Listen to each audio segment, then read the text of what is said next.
सोमवार के दिन की अष्टमी पढ़ने पर, कौन से दिन? सोमवार के दिन कौन सी तिथि? जम के बोलो, अष्टमी। सोमवार के दिन अगर अष्टमी तिथि पड़े और उस दिन अगर 5 बेलपत्र भगवान शिव को समर्पित कर दी जाए तो व्यक्ति जो सोचकर, जिस कामना से, जिस मनवांछित फल के लिए बेलपत्र चढ़ाता है, उसकी वो कामना मात्र 3 महीने में पूरी हो जाती है।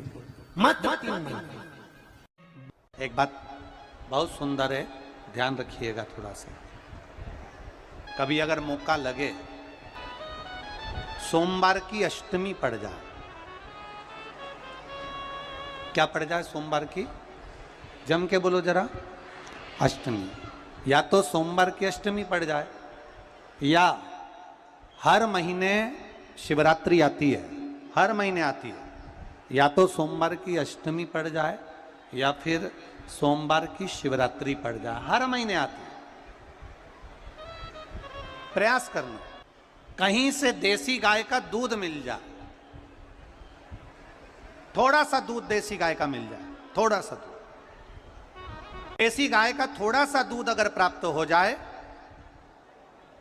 बेलपत्री के पत्ते से दूध कटोरी में लेकर, मात्र बेलपत्री के पत्रे से एक एक बूंद अगर दूध, आप एक बूंद अगर ज्यादा ना मिला हो, 1 चम्मच भी अगर आपको दूध देसी गाय का मिल गया हो, और सोमवार की अष्टमी पड़ जाए या सोमवार की, जम के बोलो, शिवरात्रि पड़ जाए, उसमें केवल अगर देसी गाय का दूध मिल जाए, जर्सी गाय का नहीं हो, देसी गाय का अगर दूध मिल जाए, बेलपत्री के पत्ते से, तुम्हारे घर के अंदर अगर शिवलिंग है या मंदिर में शिवलिंग है या तुम्हारे नजदीक में कोई शिवलिंग है, उस पर बूंद बूंद, एक एक बूंद अगर शिवलिंग पर दूध समर्पित कर रहे हो, श्री शिवाय नमस्तुभ्यम, नमः शिवाय, या षडाक्षर मंत्र ओम नमः शिवाय, या 33 अक्षर का मंत्र महामृत्युंजय मंत्र, इसका स्मरण कर कर शिव जी पर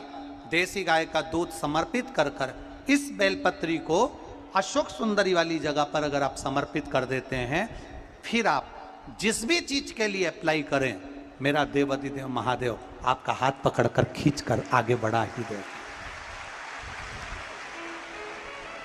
मेहनत करना,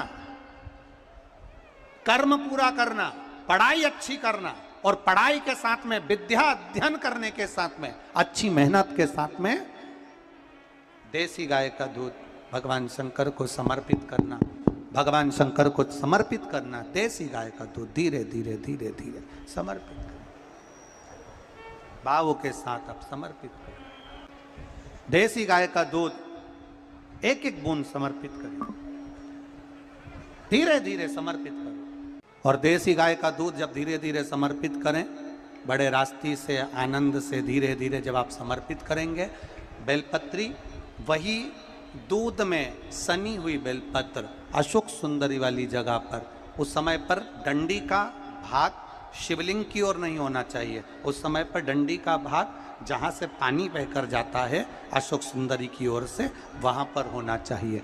कार्य में सफलता मिलती ही है।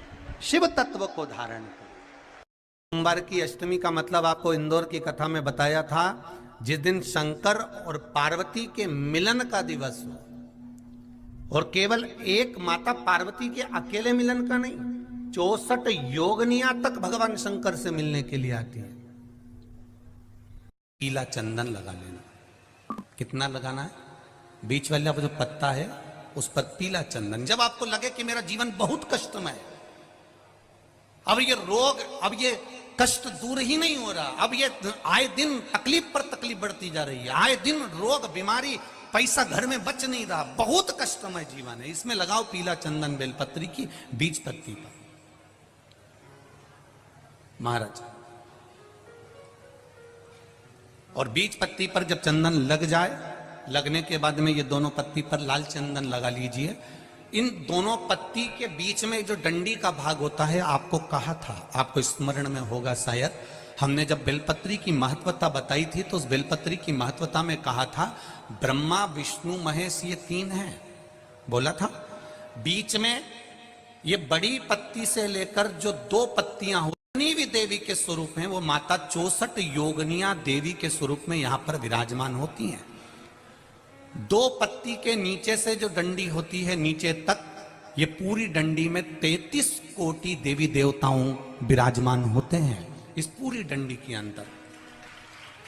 तो ये बीच वाली पत्ती है, ये जो बीच वाली पत्ती का जो भाग होता है, इस पत्ती के भाग में शहद का प्रयोग कर कर, यहां पीला चंदन, लाल चंदन, शहद का प्रयोग कर कर, इसी तरह से पकड़कर ये बेलपत्री की जो डंडी है वो अशुक सुंदरी पर जब आप समर्पित करें तो जहां से जल बहता है उस ओर पर इस पत्ती को चढ़ाकर केवल आपके हृदय की बात कहकर देवाधिदेव महादेव से कोई भी शिव जी का मंत्र, पंचाक्षर नमः शिवाय, षडाक्षर ओम नमः शिवाय, श्री शिवाय नमस्तुभ्यम, या महामृत्युंजय मंत्र, जो शिव का मंत्र हो आपके पास में, उसको बोलते हुए देवाधिदेव महादेव को धीरे धीरे जल की धार चढ़ाना प्रारंभ करो। जल की धार जब पूर्ण होने लगे, उसमें थोड़ा जल बचे, तब अशुक सुंदरी पर जो तुमने बेलपत्र चढ़ाई है वहां उस जलधार को चढ़ाए। ये प्रयोग आपको केवल सोमवार की अष्टमी पढ़ने पर ही करना है। कौन से दिन करेंगे? जम के बोलिए जरा।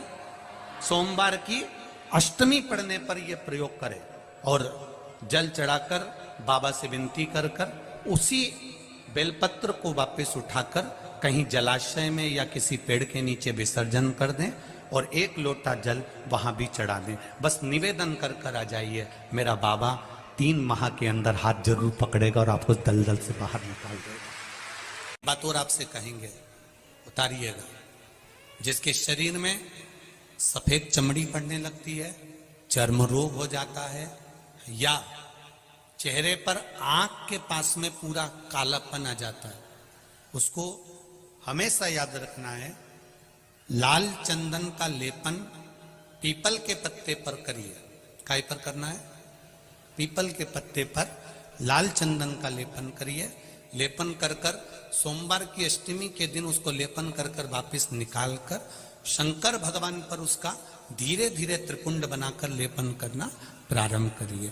जब आप त्रिपुंड बनाकर लेपन करना प्रारंभ करें, उसके बाद उस चंदन को जो सोमवार की अष्टमी है तब निकाल कर लिया है और निकाल कर लाकर उसको डब्बी में रख लें। उस चंदन का प्रयोग चर्म रोग के स्थान पर थोड़ी थोड़ी मात्रा में करना प्रारंभ करें, पानी के साथ मिलाकर। परंतु उस चंदन को केवल 6 से 7 दिन में प्रयोग करिएगा, ज्यादा नहीं।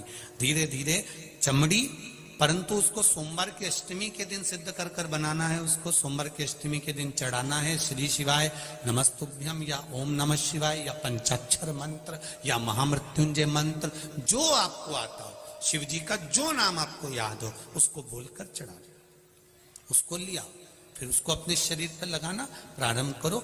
उसका फल आपको 15 दिन के अंदर धीरे धीरे प्राप्त होना प्रारंभ